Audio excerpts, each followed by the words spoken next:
అణిచివేయాలని చూస్తే తిరుగుబాటు తప్పదని, కూటమి ప్రభుత్వంపై ప్రజా తిరుగుబాటు తప్పదని ఎమ్మెల్సీ పర్వతరెడ్డి చంద్రశేఖర్ రెడ్డి హెచ్చరించారు. జిల్లా పార్టీ కార్యాలయంలో మీడియా సమావేశంలో మాజీ శాసనసభ్యులు కిలివేటి సంజీవయ్యతో కలిసి ఆయన మీడియా సమావేశంలో మాట్లాడారు. ఈ కార్యక్రమంలో రూరల్ నియోజకవర్గ ఇన్ఛార్జ్ ఆన విజయ్ కుమార్ రెడ్డి, మాజీ మంత్రి కాకాని గోవర్ధన్ రెడ్డి కుమార్తె కాకాని పూజిత తదితర నేతలు పాల్గొన్నారు. సీనియర్ పొలిటీషియన్, వైఎస్ఆర్సీపీలో మొదటి నుంచి కూడా పనిచేసినటువంటి వ్యక్తి. తప్పకుండా వైఎస్ఆర్సీపీ అంతా కూడా జిల్లానే కాదు రాష్ట్రం అంతా కూడా అతనికి అండగా కూడా నిలబడే, అతన్ని మళ్ళీ బయట వచ్చేంత వరకు కూడా అతనికి అండగా నిలబడే అవకాశం ఉంది, నిలబడుతుంది కూడా. మరి ఈ రోజు మీరు ఒకసారి గమనించండి, ఎంత మంది మీద కేసులు పెడతా ఉన్నారు. మీకు తెలిసి ఉంటుంది, మీరు ఒకసారి గుర్తు చేస్తా ఉన్నాను. పిన్నెల్లి రామకృష్ణారెడ్డి గారి మీద ఫస్ట్ మొట్టమొదటిగా కేసు పెట్టారు. ఆ తర్వాత ధనంజయ రెడ్డి గారిని, కృష్ణమోహన్ రెడ్డి గారిని, వాళ్ళకి మంచి ఆఫీసర్స్ గా వాళ్ళు గుర్తింపు పొందినారు. పద్ధతిగా వాళ్ళ పని వాళ్ళు చేసుకుని పోయేటువంటి కృష్ణమోహన్ రెడ్డి గారిని కూడా అరెస్ట్ చేసినటువంటి పరిస్థితి.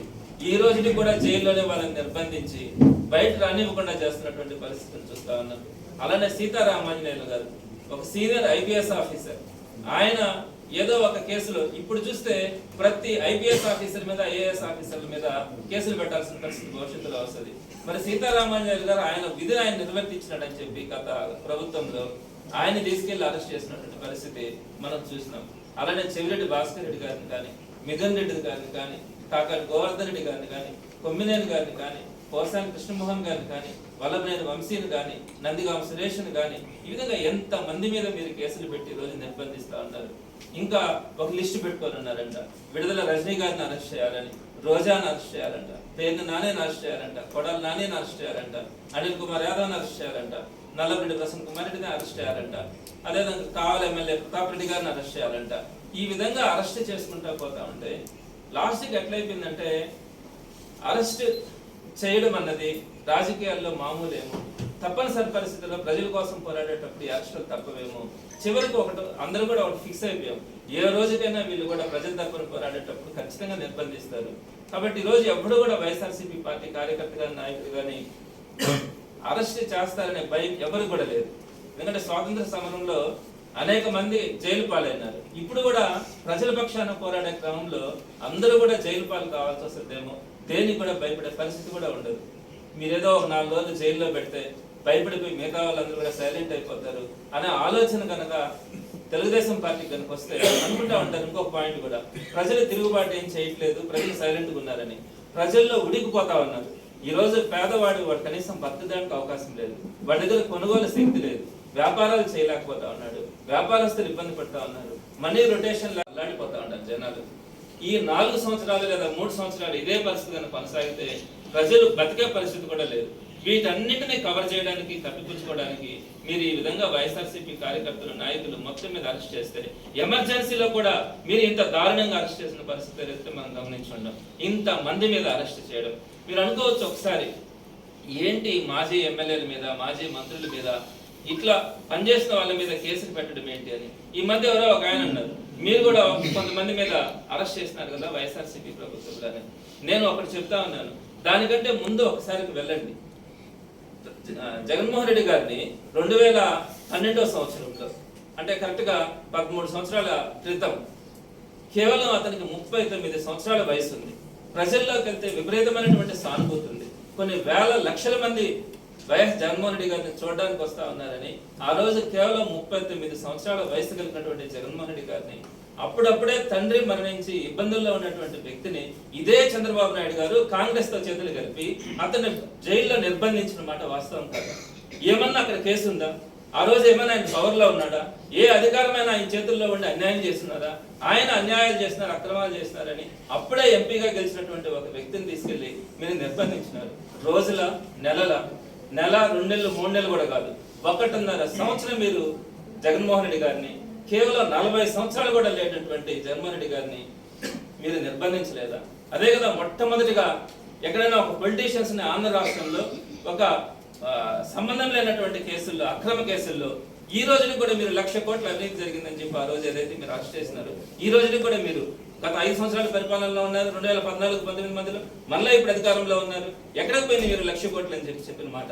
సో ఆ రోజు జగన్మోహన్ రెడ్డి గారిని 1.5 సంవత్సరం పాటు నిర్బంధించినా కూడా జగన్మోహన్ రెడ్డి గారు బయట వచ్చి ధైర్యంగా రాజకీయాలు చేసినట్టు కానీ ఎక్కడ కూడా పారిపోలే. మీరు అక్కడ కదా ప్రారంభించింది, రాజకీయ నాయకులను అరెస్ట్ చేసినారే, అక్రమ కేసులు పెట్టినారే. మరి మీరు 2014-19లో మళ్ళా అధికారంలోకి వచ్చిన తర్వాత కూడా మరలా ఇబ్బందుల్లో కష్టాల్లో ఉన్నటువంటి జగన్మోహన్ రెడ్డి గారిని మరలా అరెస్ట్ చేయించాలని కూడా ప్రయత్నించినారు. ఏ విధంగానైనా కూడా అతన్ని లోపల పెట్టందే మనం ఎలక్షన్స్కి వెళ్ళలేమనే పరిస్థితి కూడా మీరు ఆలోచించినారు. అయితే అప్పుడున్నటువంటి సెంట్రల్ గవర్నమెంట్ గారు అవన్నీ కోఆపరేట్ చేయక మీరు చేయాల. సో ఇన్ని కేసులు, ఇన్ని నిర్బంధాలు మీరు మొట్టమొదటిగా ప్రారంభించింది చంద్రబాబు నాయుడు గారు కాదా? జగన్మోహన్ రెడ్డి గారికి ఏం పాపం తెలుసు దాంట్లో? ఆ విషయంలో ఎన్ని కేసులు పెట్టినారు, ఎన్ని అక్రమ కేసులు పెట్టినారు. సో ఇంత జరిగిన తర్వాత మళ్ళా 2019-24 మధ్యలో జగన్మోహన్ రెడ్డి గారు అధికారంలోకి వచ్చిన తర్వాత ఎవరి మీద కేసులు పెట్టినారండి? చంద్రబాబు నాయుడు గారి మీద పెట్టాలంటే ఎన్ని కేసులు ఉన్నాయి? అప్పటికే ఎన్నో కేసుల మీద బెయిల్లో ఉన్నాడు ఆయన. వాటిని రద్దు చేయించి ఉండొచ్చు కదా. అలానే అమరావతికి సంబంధించినటువంటి స్కామ్స్ విషయంలో కానీ, అనేకమైనటువంటి లిక్కర్ స్కామ్ కానీ, అన్ని స్కామ్లలో కూడా తను ఉన్నాడు. ఎక్కడైనా కూడా అన్యాయంగా అరెస్ట్ చేయాలని చూసినారా? చేయలే. కేవలం ఏంటంటే డైరెక్ట్ గా ఆ సాఫ్ట్వేర్ కి సంబంధించినటువంటి సాఫ్ట్ స్కిల్ డెవలప్మెంట్ కి సంబంధించి రెడ్ హ్యాండెడ్ గా ఆయన సంతకాలు పెట్టి జరిగినటువంటి ఒక ఇష్యూలో పూర్తి ఆధారాలు తెలిసిన తర్వాతనే ఆయన్ని ఇంకా వేరే వాటిల్లో కూడా అరెస్ట్ చేయకుండా కేవలం ఆ కేసులో మాత్రమే అరెస్ట్ చేస్తారు. ఆయన ఆ కేసులో బెయిల్ తెచ్చుకుంటారని ఇంకొక కేసులు పెట్టి పీటీ వారెంట్ ద్వారా ఆయన నిర్బంధించాలని కూడా అనుకోలే. ఆయన దాంట్లో బెయిల్ తెచ్చుకుంటాడు 50 రోజుల తర్వాత తెలిసినా కూడా ఆ ఒక్క కేసుకే పరిమితం చేస్తున్నారే కానీ ఇంకొక కేసు పెట్టాల. అదే మీరు జగన్మోహన్ రెడ్డి గారి కేసులో ఏమైంది? చంద్రబాబు నాయుడు గారిని కేవలం 50 రోజులు అరెస్ట్ చేసినంత మాత్రాన ఒక కేసులో అన్ని దేశాల్లో ఉండే తెలుగు ప్రజలు తిరగబడ్డారని మీరు చెప్తా ఉన్నారే.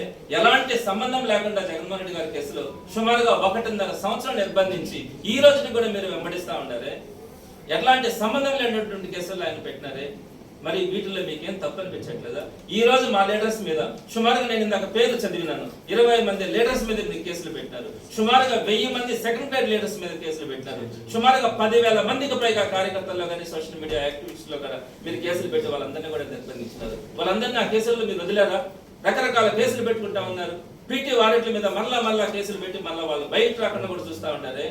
మరి ఈ పద్ధతులేనా? మరి ఇన్ని చేసినా కూడా 2019-24 మధ్యలో వైఎస్ జగన్మోహన్ రెడ్డి గారు అధికారంలో ఉన్నప్పుడు ఎంతమంది మీద కేసులు పెట్టినారండి? 2-3 మీద పెట్టినారు.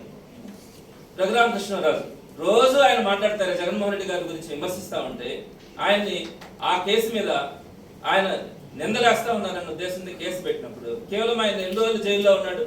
6 రోజుల్లో ఆయన బెయిల్ మీద బయట వచ్చినాడు. మళ్ళా ఏమన్నా ఆయన కేసు పెట్టి ఆయన పీటీ వారెంట్ల మీద షిఫ్ట్ చేసిన పరిస్థితి ఏమైనా ఉందా? లేదే. అదేవిధంగా అచ్చెన్నాయుడు కానీ జేసీ ప్రభాకర్ రెడ్డి గారిని కానీ వారిద్దరిని అరెస్ట్ చేసినారు.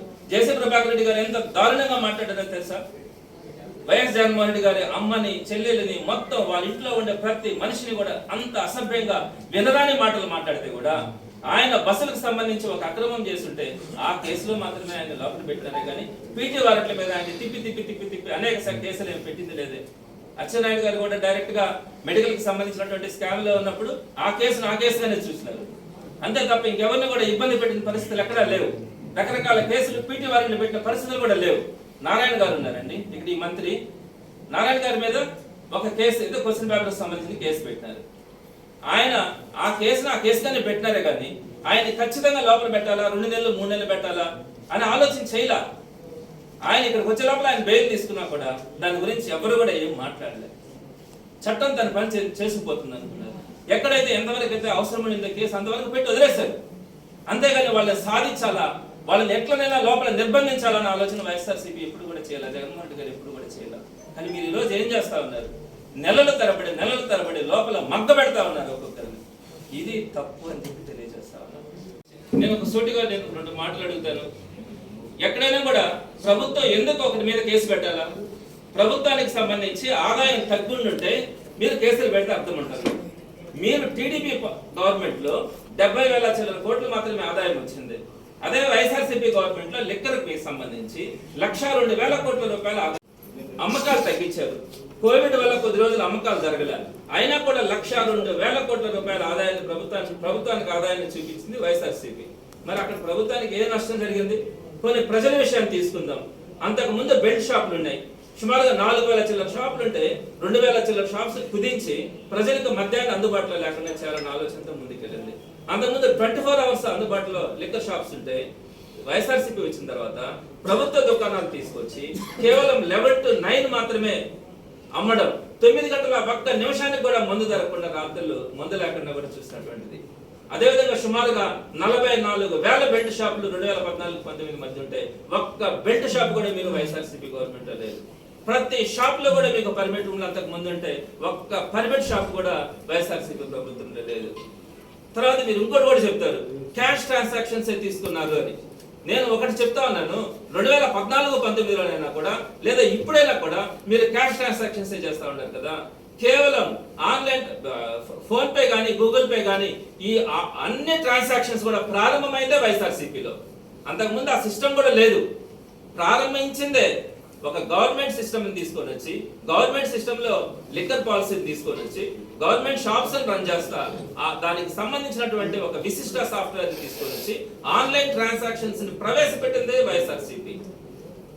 మీరు ఏ ఇష్యూలోనైనా తీసుకోండి, ఒక ట్రాన్స్పరెంట్ గా ఒక లిక్కర్ సంబంధించినటువంటి ఇష్యూని తీసుకొచ్చినటువంటి గంట వైఎస్ఆర్సీపీ అయితే దాంట్లో అన్యాయం జరిగింది, దాంట్లో ప్రభుత్వానికి ఇబ్బంది కలిగిందని చెప్పి మీరు ఈ రోజు సుమారుగా 38 మందిని దాంట్లో ఇరికించి వాళ్ళందరినీ కూడా అరెస్ట్ చేస్తారు. ఇది క్వాడ్స్ కి సంబంధించి క్వాడ్స్ మీరు చేయలేదా, ఇప్పుడు చేయట్లేదా?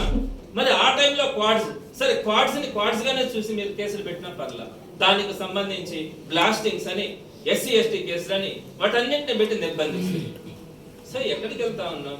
మాట్లాడకూడదా? ఏం చేసినా కేసులు పెడతారా? భయపడతారా? ప్రజల తరపున పోరాడదా? అవన్నీ ఉండి భయపడే పని అయితే ప్రజల తరపున మాట్లాడడానికి రాజకీయాల్లోకి ఎలా వస్తారు? ఎందుకు వస్తారు? ఒక్క విషయాన్ని కూటమి ప్రభుత్వం గుర్తుపెట్టుకోవాలా, ఎప్పుడు అణిచివేత చేయాలనుకున్నప్పుడు ఎప్పుడు కూడా తిరుగుబాటే వస్తుంది, కానీ మంచితనంతో వెళ్ళినప్పుడే, మీరు ఒక మంచి పాలనను అందించినప్పుడే, ఒక ట్రాన్స్పరెంట్ గా మీరు పాలిటిక్స్ చేయగలిగితే ప్రజల దగ్గర సానుభూతి వస్తుంది, మేము కూడా మాట్లాడే పరిస్థితి ఉండదు. అంతేగాని మీ ఇష్ట ప్రకారం మీరు చేస్తారంటే మాత్రం తప్పకుండా ప్రజల తరపున పోరాటంలో ఎక్కడ కూడా వెనుకాడేది ఉండదు. ఎవరైతే ఈ రోజు అరెస్ట్ అయినారో వారందరికీ కూడా వైఎస్ఆర్సీపీ అండగా ఉంటుందని మాత్రం తెలియజేస్తాం.